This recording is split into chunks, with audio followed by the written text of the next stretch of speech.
اور جنہوں نے نبی علیہ السلام کو مانتے وقت اپنے آپ کو نہیں دیکھا، شان خداوندی کو دیکھا ہے، ان کا کلیجہ ٹھنڈا ہو گیا۔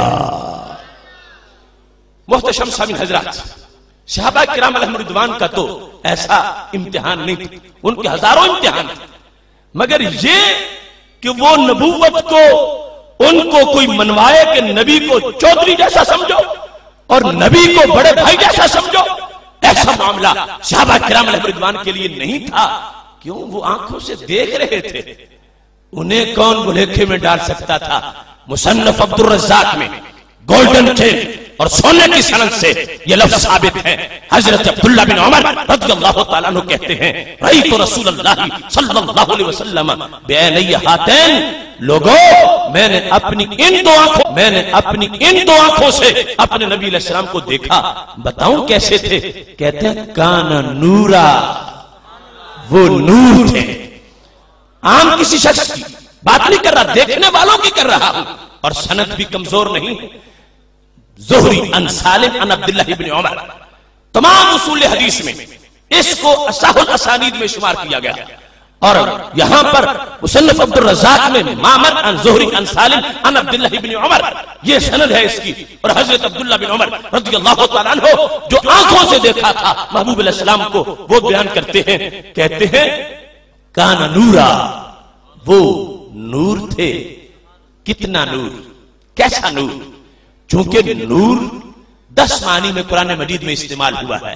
نور تو میرے نبی علیہ السلام کے کھلونے کو بھی کہا گیا، یہ نور کہا یہاں پر ابن عمر نے تو کون سا نور ہے اور کتنا نور ہے؟ کیا صرف ہونٹ مبارک نور ہے یا صرف لب مبارک اور صرف آنکھیں مبارک نور ہے؟ کہتے ہیں کان نورن کلہ، وہ سر کی چوٹی سے لے کر قدم کے ناخن تک نور ہے۔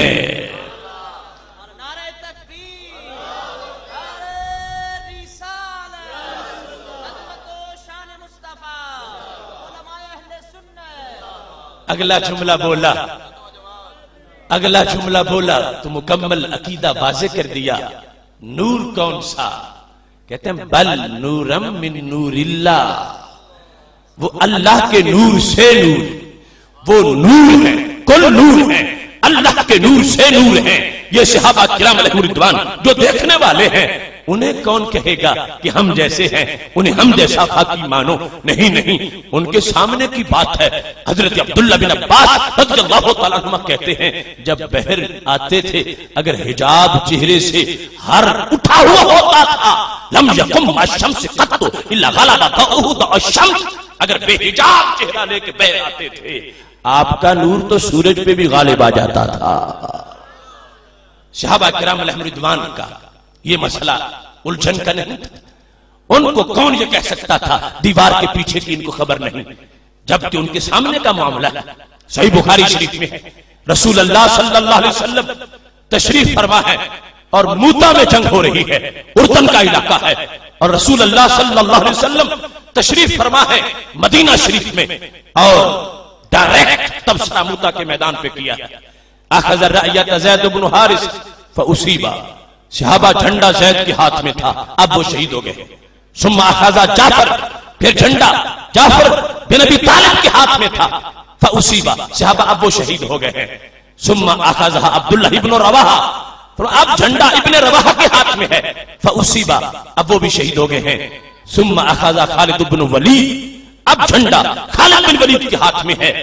فرمایا 9 تلواریں لڑتے لڑتے ٹوٹ گئی ہیں، اور اللہ نے خالد کو فتح عطا فرمائی ہے۔ اب جب یہ بات ہو رہی تھی تو صحابہ میں سے کسی نے نہیں کہا کہ پیغمبر آپ کو تو دیوار کے پیچھے کی خبر نہیں ہوتی، معاذ اللہ موتا تو دور ہی بڑا ہے۔ کوئی نہیں بولا، سب ماننے والے ہیں اور یہ یقین رکھنے والے ہیں کہ یہ شان ہے ہمارے محبوب علیہ السلام کی، موتا کا میدان ہو یا اس سے کہیں دور کا معاملہ ہو، بیٹھتے مدینہ شریف میں ہیں اور لمحہ لمحہ کی خبریں صحابہ کو دینے والے ہیں۔ یہاں تک کہ جب لڑائی ختم ہو گئی تھی، موتا سے ایک صحابی آ گئے، اور یہ لفظ البدایہ ابن کثیر نے البدایہ میں لکھے ہیں، کہتے ہیں جس وقت وہ صحابی پہنچے مجمع لگ گیا، مسجد بھر گئی، محبوب علیہ السلام تشریف فرما ہے، وہ صحابی اٹھے کہ میں بتاتا ہوں کئی ہفتوں تک جو لڑائی جاری رہی تو اس کی رویداد کیا ہے۔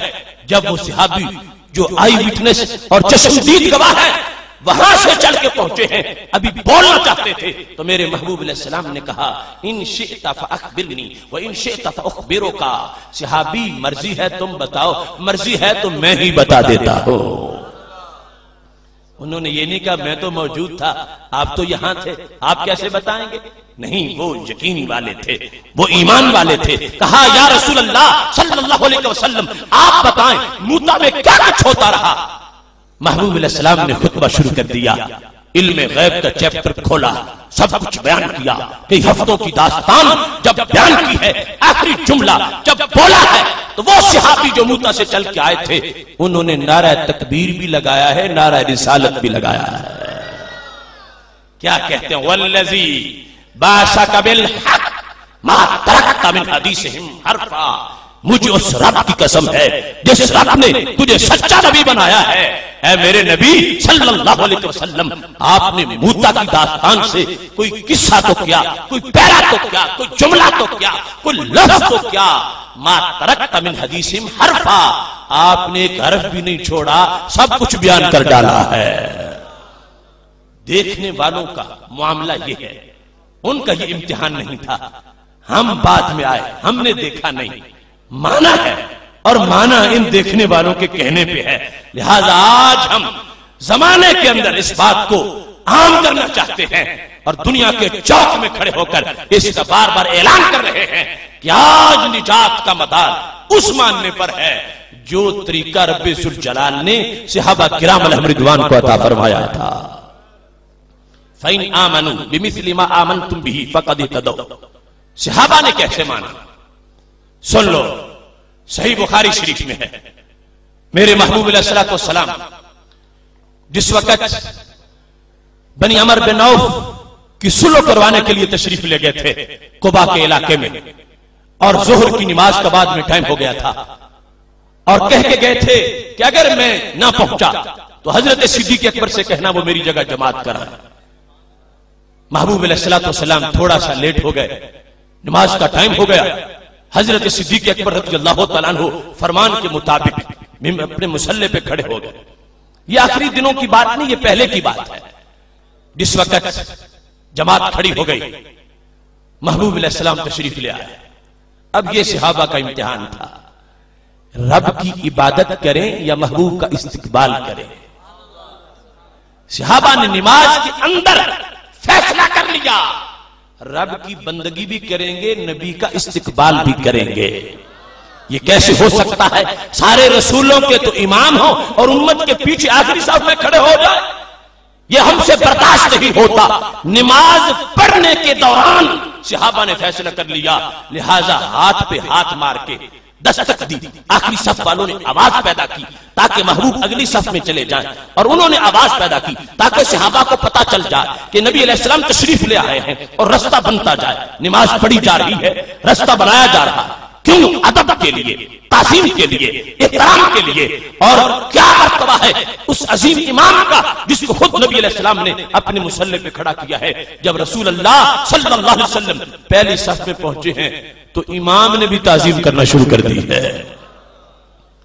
چلتے چلتے صف میں واپس آ گئے، رسول اللہ صلی اللہ علیہ وسلم فرماتے رہے ابو بکر کھڑے رہو، جماعت کراتے رہو، مگر وہ پیچھے آ گئے، جماعت ہو گئی۔ جب سلام پھیرا رسول اللہ صلی اللہ علیہ وسلم نے پوچھا ابو بکر میں نے تجھے کہا تھا کہ تم جماعت کراؤ تو پیچھے کیوں ہٹائے تھے؟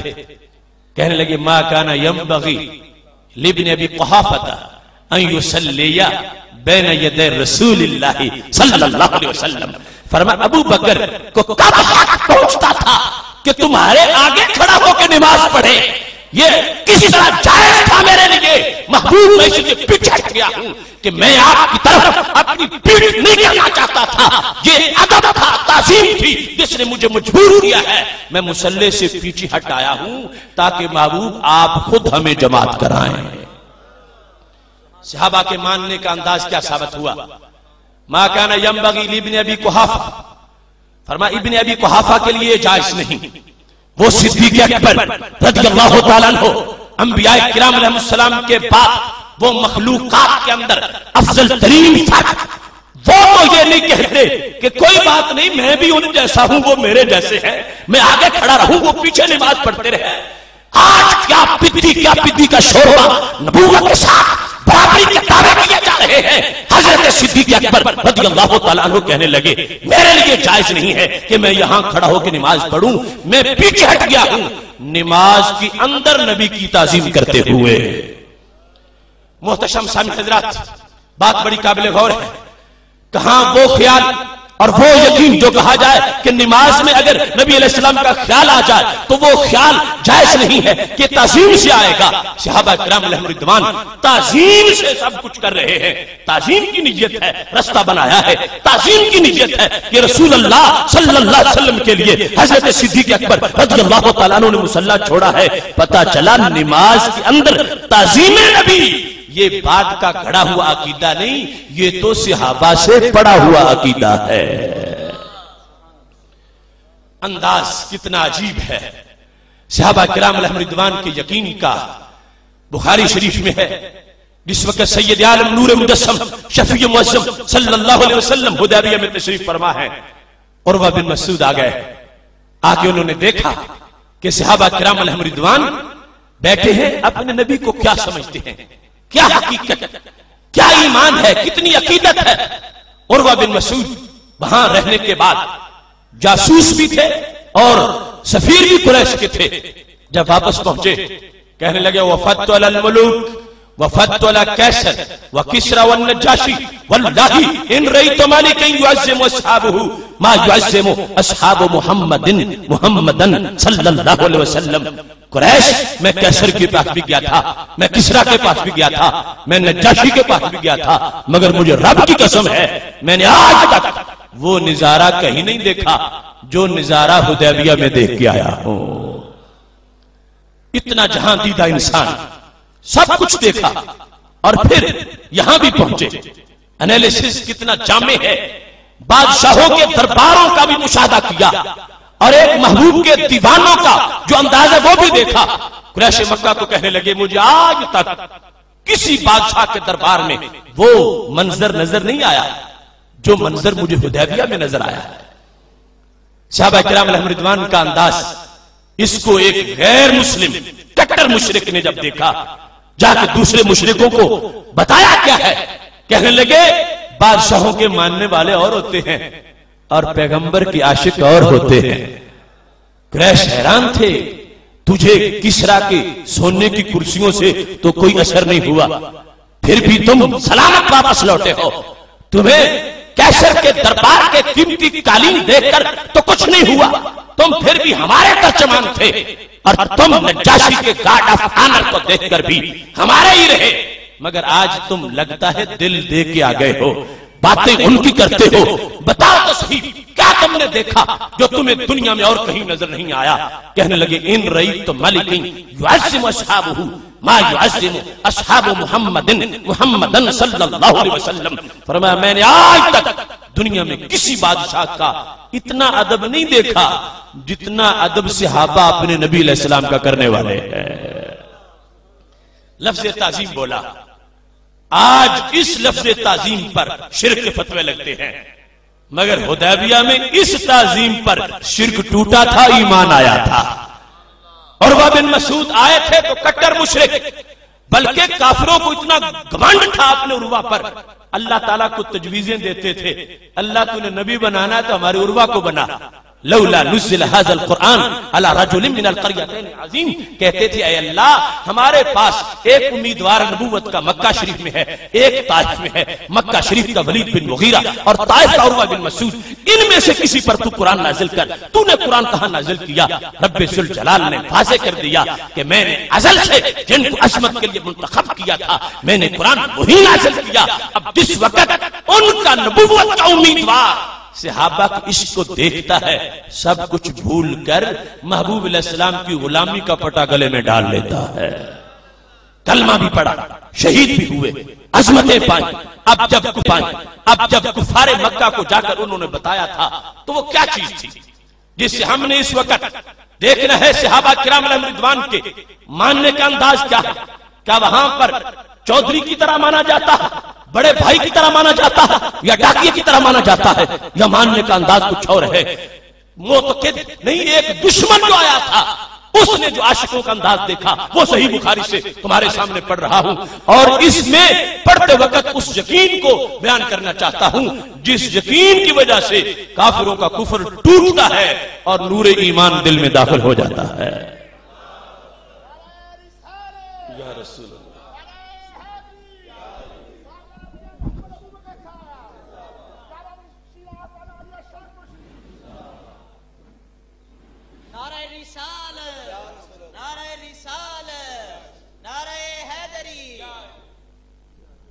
سامعین گرامی قدر، پیر طریقت رہبر شریعت صاحبزادہ میاں محمد ابو بکر صاحب نقشبندی زیب سجادہ آستانہ علی اشرف شریف وہ تشریف لا چکے ہیں، ہم انہیں خوش آمدید کہتے ہیں۔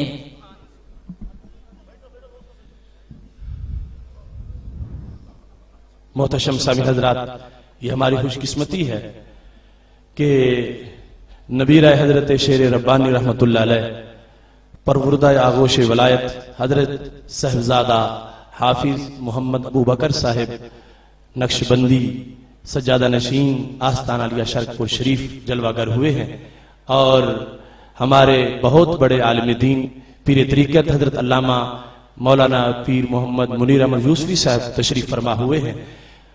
ہماری محفل کی عظمتیں مزید دوبالا ہو گئی ہیں۔ میں اپنی گفتگو کو سمیٹتے ہوئے یہ ایک فیصلہ کن پیغام آپ تک پہنچاتے ہوئے اپنی گفتگو کو سمیٹوں گا۔ اب دیکھیے، جس وقت حضرت عروہ بن مسعود رضی اللہ تعالیٰ عنہ سے پوچھا گیا کیا وہ چیز ہے جو کسرا کے پاس نہیں، جو کیسر کو میسر نہیں، اور جو نجاشی کے دربار میں تمہیں نظر نہیں آئی، کہنے لگے ان تنخم نخامتن الا وقت فی کف رجل منہم فدلک بہا وجہہ وجلدہ، کہنے لگے سن لو لوگو، میں نے سارے دربار دیکھے، کیسر کسرا نجاشی کو دیکھا، مگر میں نے کہیں ایسا منظر نہیں دیکھا جو یہاں دیکھا ہے۔ اور وہ کیا منظر ہے؟ کہنے لگے مسلمانوں کے نبی، صحابہ کے نبی حضرت محمد مصطفیٰ صلی اللہ علیہ وسلم جب کبھی بھی لعاب دہن ان کی ہونٹوں سے جدا ہوتا تھا، ان کے ماننے والے نیچے نہیں گرنے دیتے تھے، ہاتھوں پہ سجا لیتے تھے۔ یاد رکھنا، بات میں کر رہا ہوں صحابہ کی، توہم پرستوں کی بات نہیں کر رہا، میں ملنگوں کی بات نہیں کر رہا، اور میں جاہلوں کی بات نہیں کر رہا، میں صفہ پر بیٹھ کر دین کے پیالے پینے والوں کی بات کر رہا ہوں، اور پوری دنیا پر سجدوں کے بیچ دھونے والوں کی بات کر رہا ہوں۔ وہ صحابہ کرام علیہم رضوان اپنے ہاتھوں پہ نبی علیہ السلام کا لعاب دہن لیتے ہیں اور پھر رومال سے صاف نہیں کرتے، دالا کا بہا وجہ جسے ملتا ہے وہ ماتھے پہ لگاتا ہے۔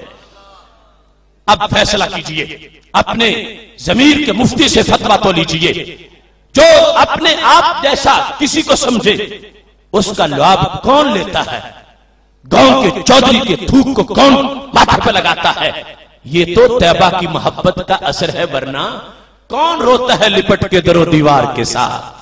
یہ سید عالم نور مجسم شفیع معظم صلی اللہ علیہ وسلم کا یہ لعاب دہن ہے، صحابہ کرام علیہم رضوان ماتھے پہ لگا رہے ہیں اور قیامت تک کے مومنین کو بتا رہے ہیں، بات والو ہوش سے ماننا، مقام نبوت کو کبھی بھی برابری کی کوشش نہ کرنا، تم ہزاروں مل جاؤ، کروڑوں مل جاؤ، ہمارے قدموں کی خاک تک نہیں پہنچ سکتے، اور ہم وہ ہیں اپنے نبی علیہ السلام کا لعاب بھی ماتھے پہ لگاتے ہیں۔ یہ انداز جس کو کافر نے دیکھا تو کفر ٹوٹا۔ صحابہ کرام علیہم رضوان نبی علیہ السلام کا لعاب دہن ماتھے پہ لگا رہے ہیں، بتا رہے ہیں لوگوں جن کے لعاب کی مثال نہ ہو تو رسالت معاد کی مثال کہاں سے آئے گی؟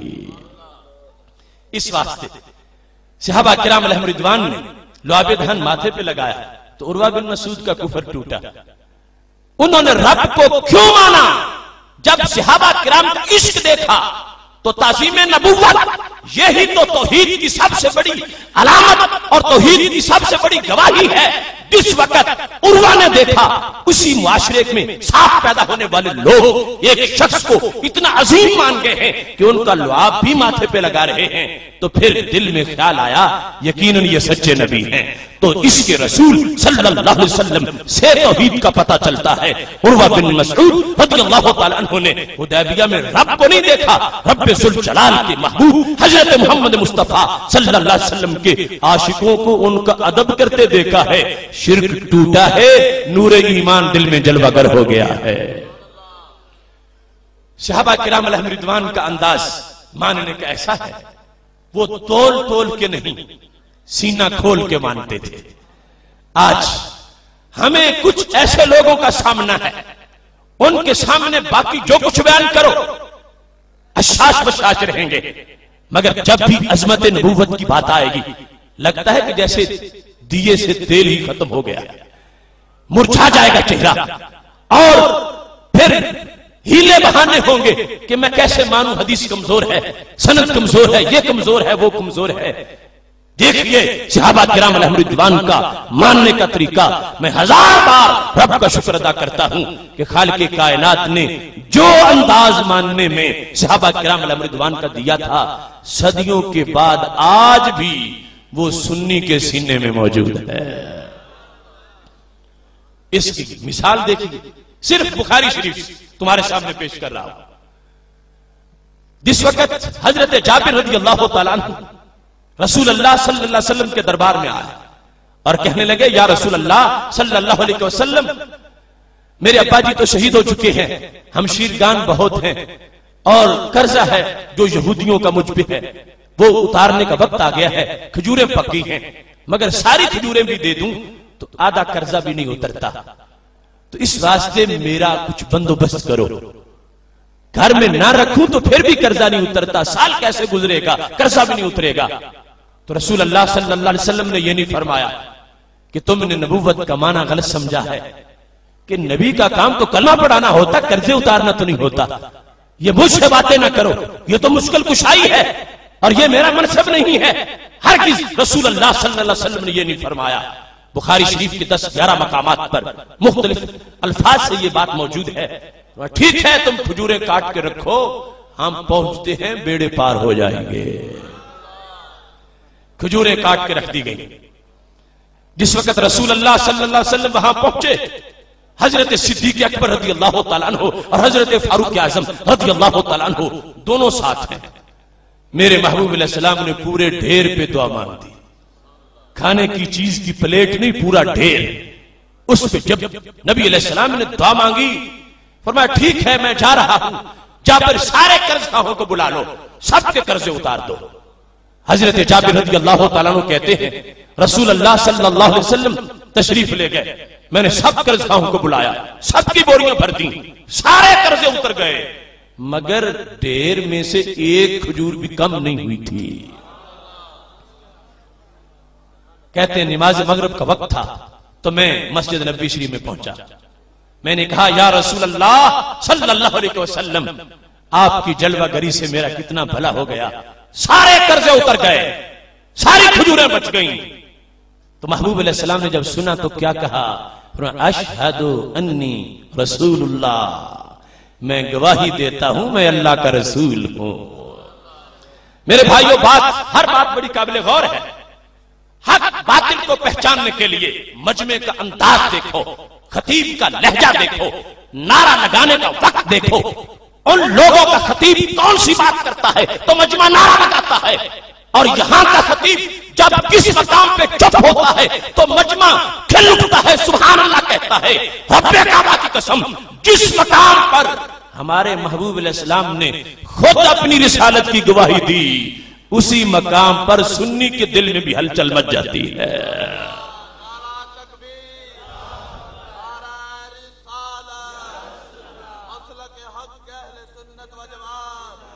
اب میں نے حدیث شریف آپ کے سامنے پڑھی، ہر شخص کا چہرہ روشن ہوا اور کھل اٹھا کہ ساری کھجوریں بچ گئیں اور سارے قرضے بھی اتر گئے۔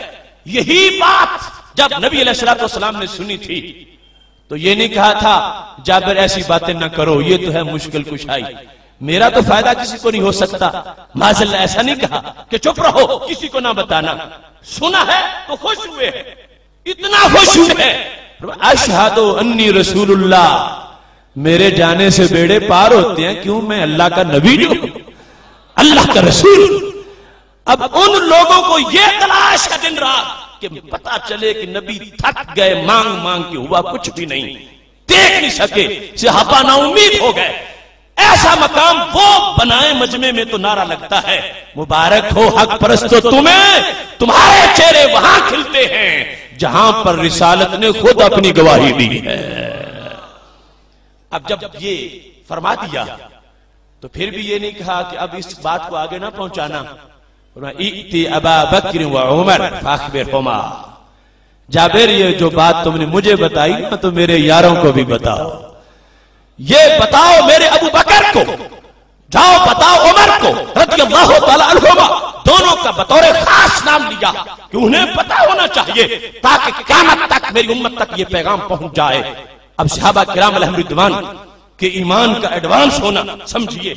ایک اس طبقے کے اندر بیماری ہے سستی اور جھجک اور بخل نبوت کی شان ماننے میں, اور تول تول کے ماننے کا انداز رب کعبہ کی قسم ہے ان سے کہیں زیادہ تحقیق صحابہ کرام علیہم رضوان کی تھی. مگر شان رسالت کو انہوں نے تول تول کے نہیں سینہ کھول کے مانا ہے.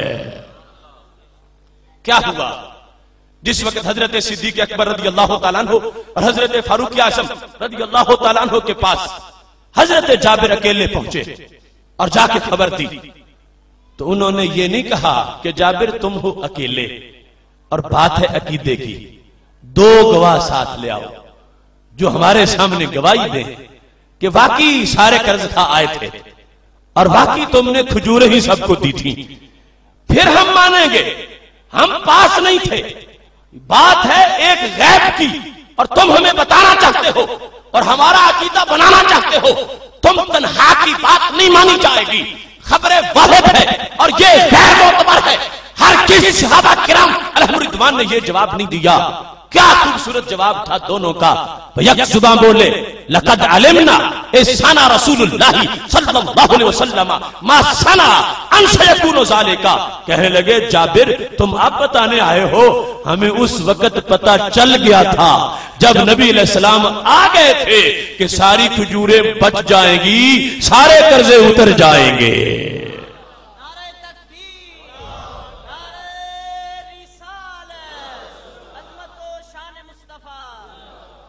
اب ان سے بڑا کوئی کسی کا انداز تحقیق ہو سکتا ہے؟ اگر جائز نہیں تھا بے دریغ اور سینہ کھول کے ماننا تو دونوں کو چاہیے تھا کہتے یا تو ہم پاس بیٹھیں گے یا پھر تقاضے شہادت کے پورے کرو پھر مانیں گے. مگر وہاں تو جواب ہی بالکل مختلف ہے. کہنے لگے تم اب بتاتے ہو, ہم نے پہلے سے مانا ہوا ہے. توجہ کرنا, لقد علمنا ماضی ہے, ہم نے جانا کس چیز کو جو مستقبل میں ہونے والی تھی. ہم نے اس وقت جانا اگرچہ ابھی قرض کا نہیں آئے تھے اور اگرچہ ابھی کھجوریں بوریوں میں نہیں ڈالی گئی تھی, مگر ہم نے مانا اور جانا کہ سارے قرضے اتر جائیں گے. کیوں؟ پاس بیٹھ کے بوریاں بھروانے کی کوئی ضرورت نہیں ہے. نبی علیہ السلام کا آ جانا اس بات کی گارنٹی ہے کہ سارے قرضے اتر جائیں گے. آج کچھ لوگوں کو شک ہے رسول اللہ صلی اللہ علیہ وسلم کے بارے میں کہ وہ کل کی خبر دے سکتے ہیں, مستقبل کا پتہ دے سکتے ہیں یا نہیں. یہاں تو ان کے شاگردوں کا علم بتایا جا رہا ہے. لقد علمنا, ہم نے جانا کس چیز کو جو مستقبل میں ہونے والی ہے. لقد علمنا اذ سنا رسول اللہ صلی اللہ علیہ وسلم ما سنا ان سیکون ذالک. ہم نے پہلے ہی جان لیا مستقبل میں جو کام ہونا تھا. تو یہ نبی علیہ السلام کے شاگردوں کو بھی سرکار کے واسطے سے اتنی روشنی مل گئی ہے, وہ مستقبل کی خبریں پہلے ہی دینے والے ہیں. بخاری شریف کا ایک اور مقام دیکھیے. جس وقت حدیبیہ والا معاملہ تھا, پانی ختم ہو گیا, صحابہ کرام علیہم رضوان نے رسول اللہ صلی اللہ علیہ وسلم سے درخواست کی کہ پانی ختم ہو گیا. فرمایا پانی والا برتن لے آؤ. اس میں ہاتھ رکھا, فجعل الماء یفور من بین اصابعہ, انگلیوں سے چشمے بہ نکلے. بریلی کے تاجدار کہتے ہیں ندیاں پنجاب رحمت کی ہیں جاری و ہوا. 5 انگلیوں سے ندیاں جاری ہیں. جو لوگ نبوت کو تولتے ہیں وہ بتائیں تو صحیح یہ پانی آیا کہاں سے تھا. انسانی بدن تو سارا بھی پانی کا بھرا ہوا ہو تو ہزاروں کے لیے تو نہیں نکل سکتا. اور پھر وہ بدن انسان میں یا خون ہے یا رطوبت ہے جو پاک نہیں. اور یہ تو کوثر سے بھی عمدہ تھا, زمزم سے بھی اعلیٰ تھا, طاہر بھی تھا مطہر بھی تھا. کیا نیچے سے قدموں میں کوئی چشمہ داخل ہو گیا یا اوپر سے سر میں؟ نہیں, یہ میرے محبوب علیہ السلام کا پیکر ہے. اسی پیکر سے پانی نکلا ہے اور قیامت تک کے لیے لوگوں کو بتا رہا ہے کہ یہ وہ مقام ہے اور وہ ذات ہے جن کی عظمتوں کو عقل کے ترازو پہ تولا نہیں جا سکتا. جب یہ وقت گزر گیا, حضرت جابر رضی اللہ تعالی عنہ سے کسی نے یہ پوچھا کم کنتم یومئذ, جابر یہ تو بتاؤ حدیبیہ میں اس وقت تم کتنے تھے جن لوگوں نے یہ پانی پیا؟ کم کنتم یومئذ, تم کتنے تھے تاکہ ہمیں پتا چل جائے کہ ہمارے نبی علیہ السلام کی عظمت کتنی ہے. تو حضرت جابر نے یہ نہیں بتایا پہلے کہ ہم کتنے تھے, گویا کہ سائل کو تنبیہ کی کہ یہ پوچھنا اچھا نہیں کہ تم کتنے تھے, یہ پوچھو پانی کتنا تھا. میرے بھائیوں 1500 اور لاکھ کا اگر جھگڑا ہو, ایک کہے میں نے 1500 دینا ہے, دوسرا کہے میں نے لاکھ لینا ہے, تو کوئی قریب کی بات ہے؟ بہت بڑا فرق ہے. 1500 ہے, لاکھ 1500 پر لاکھ نہیں مانا جا سکتا. مگر جب دربار رسالت کی بات آ جائے اور ماننے والے صحابہ ہو تو پھر 1500 پر لاکھ بھی مانا جاتا ہے. پوچھا گیا کم کنتم یومئذ, صحابہ بتاؤ تم کتنے تھے؟ کہنے لگے یہ نہ پوچھو, لو کننا مئۃ الف لکفانا, ہم لاکھ بھی ہوتے پانی کافی تھا. کننا 15 مئہ, ہم 1500 تھے. تو پتا چلا یہ صحابہ کے ماننے کا انداز ہے کہ پیئے 1500 تو صحابہ 1500 ہی نہیں مانتے, صحابہ لاکھ مان جاتے ہیں. دنیا میں کہیں ایسا ضابطہ اور ملے گا؟ یہ ہے صحابہ جن کا ایمان ہمارے لیے معیار ہے. 1500 نے پیا تھا. اور اسی پارٹی کا کوئی بندہ اگر وہاں ہوتا معاذ اللہ, ان سے پوچھا جاتا کہ پانی کتنا تھا, کہتے 1500 نے تو پی لیا, آگے ایک بھی آتا تو پانی تو ختم تھا, 2 تو بالکل پی نہیں سکتے تھے. اور ساتھ یہ کہ ہم وہی مانیں گے جس کا ذکر ہے, باقی تو ہم نہیں مانیں گے. میں پوچھتا ہوں کیا صحابہ توہم پرست تھے؟ کیوں 1500 پر لاکھ مانا؟ پیا 1500 میں تھا تو 1500 ہی مانتے. حالانکہ کوئی حوض تو نہیں بھرا ہوا تھا کہ کہتے 1500 پی گئے ہیں باقی حوض بھرا ہوا ہے, اور اندازہ لگا کے کہتے ہیں کہ لاکھ پی جائے گا. اور ایسا بھی نہیں ہے کہ 80,000 کو پلایا ہو, 20,000 کا گیس لگا لیا ہو. نہیں, صرف 1500 نے پیا اور پانی وہی تھا جو نکلا اور انہوں نے پی لیا. مگر صحابہ کا ایمان کیا ہے؟ مجنو لیلا کی داستان نہیں, صحیح بخاری پڑھ رہا ہوں. صحابہ کا ایمان یہ ہے لو قلنا مئۃ الف لکفانا, اگر لاکھ بھی ہم ہوتے پانی کافی تھا. یہ یقین کیوں آیا؟ صحابہ بتا رہے ہیں جن کے ہاتھ 1500 کو پلا سکتے ہیں ان کے ہاتھ لاکھ کو بھی پلا سکتے ہیں.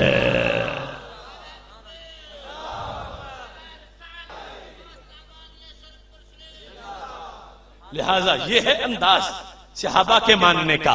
ہم نے بغیر دیکھے مانا ہے, مگر ہم نے ان دیکھنے والوں کے کہنے پہ مانا ہے کہ ہر شان کے لیے جو بخل اوروں کے ہاں ہے وہ ہمارے ہاں نہیں ہے.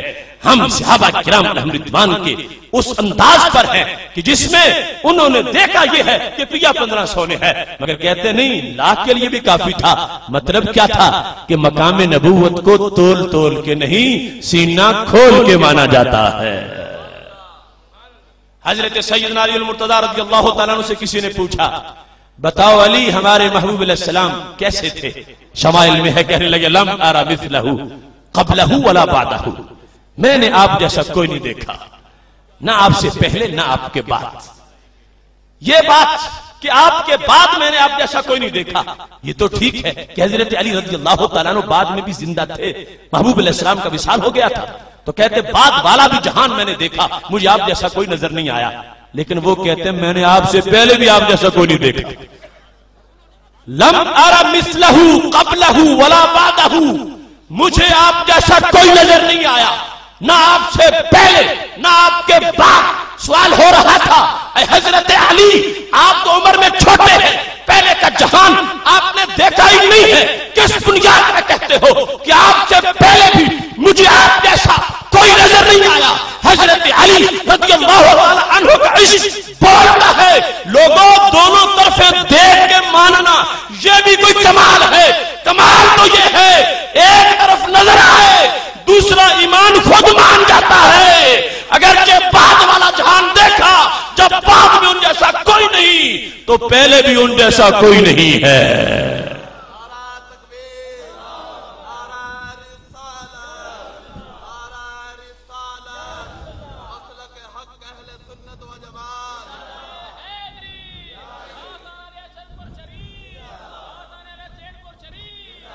محتشم سامعین حضرات, کیا ہے ماننے کا انداز.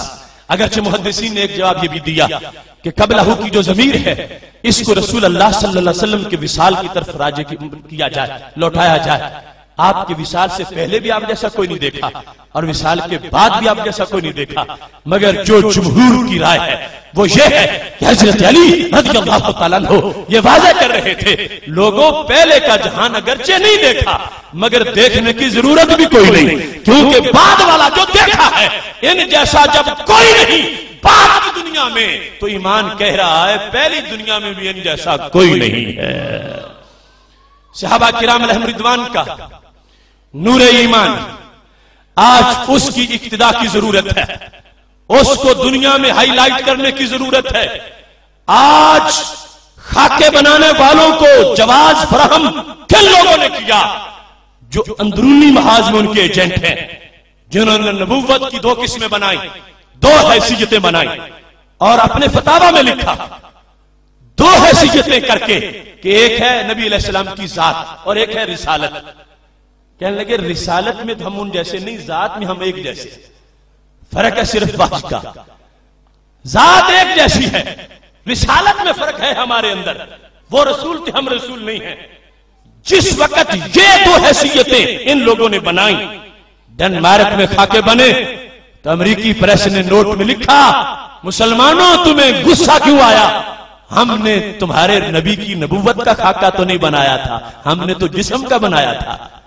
اور جسم تم خود کہتے ہو ہم ان جیسے ہیں وہ ہم جیسے ہیں. یہ کس نے گنجائش دی خاکہ بنانے والوں کو؟ کاغذ پہ لگی ہوئی لکیریں گستاخی کیوں بن گئی کہ یہ جب مثل ان کو کہا گیا کہ یہ کاغذ پہ جو لکیریں ہیں یہ مسلمانوں کے نبی علیہ السلام کی مثل ہے. میرے بھائیوں اگر چپ خاموش لکیریں مثل قرار دی جائیں تو گستاخی ہو, اور جو خود بول کے مثل بنے اس کے بارے میں کیا رائے ہوگی؟ اس پر خاموشی کیوں ہے؟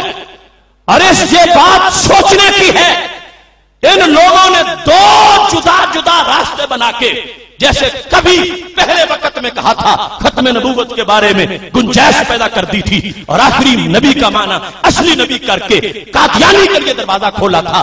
آج گستاخوں کے لیے دروازہ کھولنے کا کام بھی وہی طبقہ کر رہا ہے. اور میر بھی کیا سادہ ہیں, بیمار ہوئے جس کے سبب اسی اتار کے لونڈے سے دعا لیتے ہیں, جو اصل میں یہ رستے کھول رہے ہیں اور پھر وہی حفاظت کے علمبردار بھی بننا چاہتے ہیں.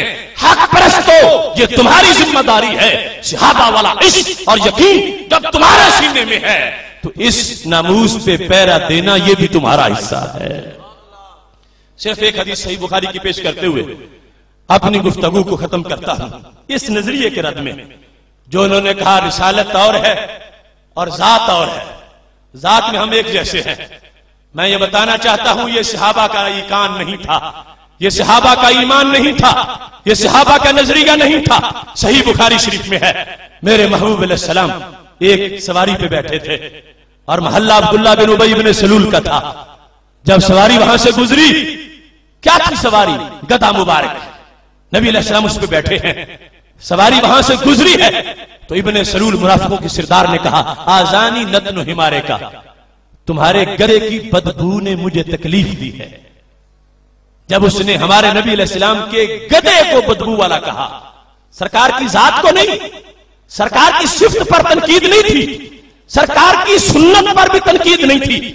نبی علیہ السلام کی سواری کو جب بدبو والا کہا گیا تو صحابہ نے یہ نہیں کہا کہ رسالت اور ہے, سرکار کی ذات بھی اور ہے, اور یہ تو ہے ہی گدھا جس کی بات ہو رہی ہے, ہم چپ کر جائیں. نہیں, چپ نہیں کی. حضرت عبداللہ بن رواحہ رضی اللہ تعالیٰ عنہ فوراً بولے اور کہنے لگے واللہ لحمار رسول اللہ صلی اللہ علیہ وسلم اطیب ریحا منکا, خدا کی قسم ہے اے عبداللہ بن ابی بن سلول, تجھ سے میرے نبی علیہ السلام کا گدا کہیں زیادہ خوشبو والا ہے.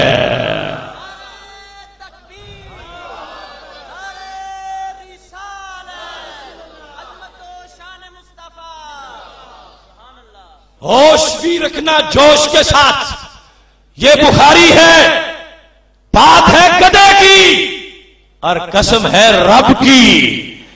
واللہ خدا کی قسم لحمار رسول اللہ صلی اللہ علیہ وسلم اطیب ریحا منکا, اس میں تفضیل سپرلیٹو ڈگری استعمال کی ہے کہ تجھ سے نبی علیہ السلام کا گدا کہیں زیادہ خوشبو والا ہے. اور جلالین میں تو الفاظ, تفسیرات احمدیہ میں تو الفاظ یہ ہیں واللہ لبول حمار رسول اللہ صلی اللہ علیہ وسلم اطیب ریحا من مسک کا. اے منافق, تیری کستوری سے بھی میرے نبی علیہ السلام کے گدے کا پیشاب بھی کہیں زیادہ خوشبو والا ہے. میرے بھائیو, بات سوچنے کی ہے. آج کا نام نہاد امتی تو یہ فرق کرے کہ نبی کی ذات اور ہے, ذات میں برابری جائز ہے, اور رسالت اور ہے. صحابہ کرام علیہم رضوان کہنے لگے ذات تو ذات رہی, وہ گدھا جو حماقت کی نشانی ہے اور ایک جانور ہے, مگر اب عام نہیں رہا, اب ہمارے رسول بن گیا ہے. نبی علیہ السلام کا گدھا, اب اس کا ادب لازم ہے, اس کی تعظیم لازم ہے, اس پر اعتراض سننا, برداشت کرنا, چپ کرنا, یہ ایمان کی موت مرنا ہے. فوراً بولے ہیں اور جواب دیا ہے, قیامت تک کے لیے واضح کیا ہے. لوگوں, نبی علیہ السلام کی ذات تو ذات رہ گئی, جس سواری پہ بیٹھے اس کا ادب بھی امت پہ لازم ہو جاتا ہے. یہاں درجنوں باتیں ہیں, میں اس تفصیل میں نہیں جاتا, وقت مختصر ہے. دیگر اکابر حضرات خطاب کے لیے تشریف فرما ہے. بات یہ ہے کہ صحابہ کرام علیہم رضوان تو ہر کام نبی علیہ السلام کی اجازت سے کرتے تھے اور ہر مسئلہ سرکار سے پوچھتے تھے, اور حدیثیں پڑھنے سے لگتا ہے کہ سانس بھی نبی علیہ السلام کی اجازت سے لیتے تھے. اور یہ ایک نیا مسئلہ پیش ہو گیا تھا, چاہیے تھا ابن رواحہ پوچھتے. پہلے ایسے کبھی نہیں ہوا تھا کہ کسی مردود نے نبی علیہ السلام کے گدے کی توہین کی, وہ پہلی بار ہوا. تو حضرت عبداللہ بن رواحہ رضی اللہ تعالیٰ عنہ کو پوچھنا چاہیے تھا, یا رسول اللہ صلی اللہ علیہ وسلم, اگر آپ کے گدے کو کوئی بدبو والا کہے, سن کے چپ کرنا چاہیے یا بولنا چاہیے؟ بولنا چاہیے تو کیا بولنا چاہیے؟ صرف زبان سے بولنا چاہیے یا اس کو جوتے بھی مارنے چاہیے؟ یہ پوچھنا چاہیے تھا, مگر نہیں پوچھا. کیوں نہیں پوچھا؟ قیامت تک کے لیے ابن رواحہ اپنا پیغام جو سرکار کی تائید سے جاری ہوا یہ دے رہے تھے کہ جب ایسا مرحلہ آ جائے, وہاں پر کوئی مفتی تو کیا, کوئی قاضی تو کیا, کوئی جج تو کیا, اس سے پوچھنے کی ضرورت کیا ہے. وہاں تو ابن رواحہ یہ سمجھتے ہیں اگر سرکار سے پوچھوں گا, پوچھنے تک ایمان کیسے بچ کے رہے گا, ایمان کیسے بچاؤں گا. ایمان سے بولے ہیں اور جواب دیا ہے, مکے بھی اس کو مارے ہیں, جوتے بھی مارے ہیں, اور اس ابن سلول کو ڈنڈے بھی مارے ہیں, اور خود مار کھائی بھی ہے. قیامت تک کے لیے واضح کر دیا ہے کہ مسلمانوں, تمہارے نبی علیہ السلام تو نبی علیہ السلام ہیں, جس گدے پہ بیٹھے اس کے لیے بھی اتنی قربانی دینا پڑتی ہے. لہذا وہ نظریہ بعد کا گھڑا ہوا ہے اور وہ استعمار کی کوکھ سے بہر آیا ہے. یہ نظریہ جس پہ ہم ہیں یہ صحابہ کا ہے کہ رسول اللہ صلی اللہ علیہ وسلم کی ہر حیثیت کی تعظیم لازم ہے. کون ہے جو سرکار کی ذات میں برابری کر سکے اور ذات جیسا ہو سکے اور ذات جیسا بن سکے؟ ابن رواحہ کیوں بولے؟ صرف یہ بتانا چاہتے تھے لوگوں جس میز پہ پھٹی رکھ دو اس میز کا بھی ادب ہوتا ہے، اس کا احترام ہوتا ہے، تو جس پیٹھ پہ صاحب قرآن بیٹھے ہوں اس کا بھی تو احترام ہونا چاہیے، اس کا بھی ادب ہونا چاہیے۔ یہ بات سامنے رکھی ہے اور بولے ہیں، جواب دے دیا ہے، اور نبی علیہ السلام بھی غصے نہیں ہوئے۔ ابن رواحہ لڑائی تم نے کی، چیلے اس منافق کے زیادہ بیٹھے تھے، صحابہ تھوڑے تھے، کچھ مار کھانی بھی پڑی، مگر یہ نہیں کہا کہ ایک دن بعد ہی جواب دے لیں گے، ایک گھنٹہ بعد جواب دے لیں گے، کہا نہیں جواب ابھی دینا ہے، جواب دیا ہے اور یہ یقین دے دیا ہے محبوب علیہ السلام کی صدارت میں، اور سرکار نے تصدیق فرما کے قیامت تک کے لیے اس بات کو اپنے دربار کا حکم بنا دیا ہے، اور محبوب خوش ہے کہ میری امت جو میرے گدھے کی توہین برداشت نہیں کرتی، میری توہین کبھی بھی برداشت نہیں کرے گی۔ میرے بھائیوں، یہ حدیث ہماری درجنوں الجھنوں کا جواب ہے۔ آج لوگ کمپیریزن کرتے ہیں، تقابل کرتے ہیں، اور پھر جا کے فرق تلاش کرتے پھرتے ہیں۔ کوئی کہتا ہے فلاں کی مسجد کا مینار بڑا اونچا ہے تو وہ برحق خطیب ہے، کوئی کہتا ہے فلاں بہت بڑا نمازی ہے تو برحق ہے، کوئی کہتا ہے فلاں کے پاس اتنے طالب علم پڑھتے ہیں وہ برحق ہے۔ سوچو تو صحیح، ایک طرف گدھا تھا، دوسری طرف انسان تھا۔ انسان تو احسن تقویم ہے، گدھے کے مقابلے میں انسان، اور پھر وہ مایعول کا نمازی بھی، روزے دار بھی، حاجی بھی۔ ابن رواحہ نے کوئی بھی لحاظ نہ کیا، نہ اس کے انسان ہونے کا، نہ اس کی شکل کا، نہ اس کی کسی حیثیت کا۔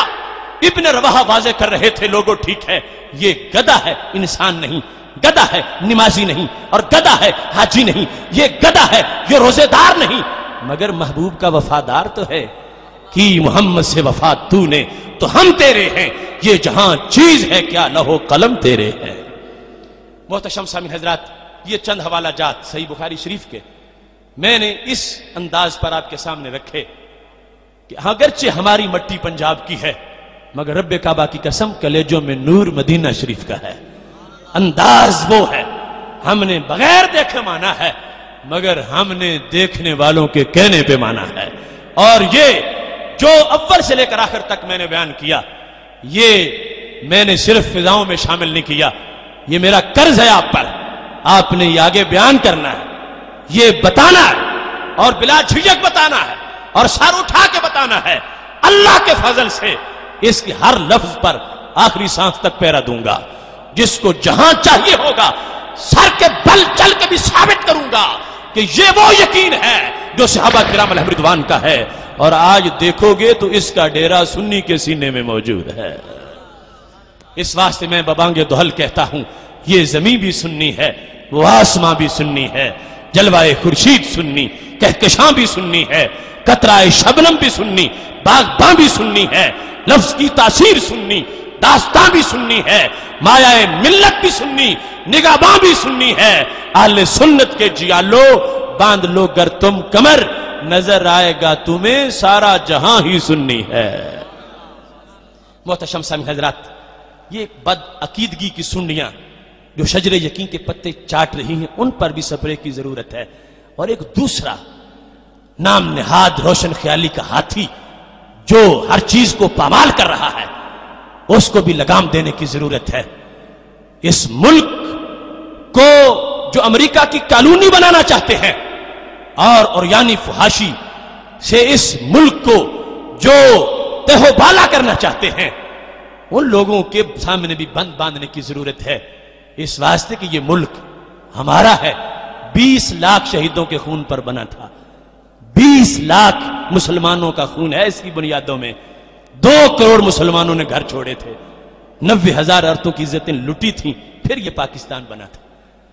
یہ پاکستان آج بے حیائی اور فحاشی کا چکلا بن جائے اور ہم زندگی بسر کرتے رہیں اور ایک محفل کے کر لینے کے بعد سو جائیں، نہیں، اس مسجد کو بھی تو بچانا ہے جو 20 لاکھ شہیدوں کے خون سے بنی۔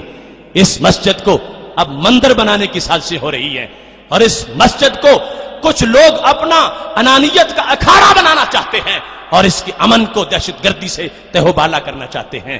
ہمارے اسلاف کی یہ دولت ہے، یہ شرق پور شریف کے مشائخ جنہوں نے تاریخ آزادی کے اندر اپنا کردار ادا کیا۔ یہ حضرت مجدد الفسانی کا تحفہ ہے جس کو پاکستان کہا جاتا ہے۔ جب اکبر کے سامنے اٹھا سر حضرت مجدد کا، اور جب جہانگیر کے دربار میں دبائے جانے کے باوجود بھی حضرت مجدد الفسانی نے سر نہیں جھکایا، تو دو قومی نظریہ اس وقت اٹھا تھا جس وقت حضرت مجدد کی ناک سے لو نکل گیا، مگر آپ نے کہا ایک ہے کعبہ میرا اور ایک ہی مسجود ہے، ہر جگہ موضوع نہیں ہے سر جھکانے کے لیے۔ تب پاکستان کا بیج بویا گیا۔ امام فضل خیر آبادی جب پہرا دیتے رہے اور امام احمد رضا بریلوی رحمت اللہ علیہ اس کو پانی لگاتے رہے، اس واسطے اس ملک سے ہم آنکھیں بند نہیں کر سکتے۔ خون جما کے اینٹیں بنا کے جو گھر بنایا ہو، کرایہ دار تو اس کو تباہ کر سکتا ہے مگر مالک کبھی بھی اس کو تباہ نہیں کر سکتا۔ اس واسطے یہ ضرورت ہے بد عقیدگی اور بد عملی دونوں کے خلاف ایک مسمم جہاد کی۔ ادارہ صراط مستقیم پاکستان اسی مضمون کو اور اسی پیغام کو آگے بڑھا رہا ہے۔ میں اپنے نظیم اسلاف کی موجودگی میں اس بات پہ اپنی گفتگو ختم کرتا ہوں۔ اٹھو میری ملت کے سپوتوں کو جگا دو، بارش میں بھی سوئے ہوئے آہو کو اٹھا دو، خطرہ ہے حلالی نہ کہلائیں صلیبی، اس فتنے کی چنگاری کو تھوکوں سے بجھا دو۔ ایوان جو کرتا ہے تیرے ایمان پہ حملے، اس فسق کے اڈے کی بنیادیں ہلا دو۔ خربوز پہ پہرے کا اگر حقدار ہے گیدڑ، تو مالی کو بھی جینے کا کوئی دستور بتا دو۔ حق بات بتانے سے جسے ہوتی ہے الرجی، ماجون مدینہ کی اسے ایک ڈوز کھلا دو۔ آصف کا ہے تجھ سے یہ پیغام محبت، اس ملک کی بگڑی کو قرآن سے بنا دو۔ وآخر دعوانا ان الحمدللہ رب العالمین۔